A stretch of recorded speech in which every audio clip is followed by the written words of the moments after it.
മദ്യവും ലഹരിയും നിരോധിത വസ്തുക്കളായ ഒരു രാജ്യമുള്ളത് എത്ര പേർക്കറിയാം?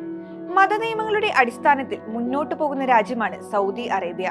ഇതുപ്രകാരം മദ്യവും ലഹരിയും ഇവിടെ നിരോധിത വസ്തുക്കളാണ്. സൗദി അറേബ്യയിൽ ഇവ ഉപയോഗിക്കുന്നതും ഉൽപ്പാദിപ്പിക്കുന്നതും വിതരണം ചെയ്യുന്നതുമെല്ലാം കുറ്റകരമാണ്. 1952 സൗദി അറേബ്യ ഔദ്യോഗികമായി മദ്യം നിരോധിച്ചത്. അതായത് 73 വർഷമായി സൗദിയിൽ മദ്യനിരോധനം നിലവിലുണ്ട്. 1951 രാജകുടുംബത്തിലെ മദ്യപിച്ച ഒരു രാജകുമാരൻ ഒരു ബ്രിട്ടീഷ് നയതന്ത്രജ്ഞനെ കൊലപ്പെടുത്തിയ സംഭവമാണ് മദ്യനിരോധത്തിന് പിന്നിലെ കാരണം. സൗദി അറേബ്യയിലെ അന്നത്തെ രാജാവായിരുന്ന അബ്ദുൽ അസീസ് അൽ സൗദിന്റെ മകൻ മിഷാരി രാജകുമാരൻ ഒരു പരിപാടിയിൽ അമിതമായി മദ്യപിക്കുകയും പ്രതികാര നടപടിയായി ബ്രിട്ടീഷ് നയതന്ത്രജ്ഞനായ സിറിൽ ഉസ്മാനെ വെടിവെക്കുകയും ചെയ്തു. നയതന്ത്രജ്ഞൻ കൂടുതൽ മദ്യം നൽകാൻ വിസമ്മതിച്ചപ്പോഴാണ് രാജാവിന്റെ മകൻ അയാൾക്ക് നേരെ തോക്ക് പുറത്തെടുത്ത് വെടിയുതിർത്തത്.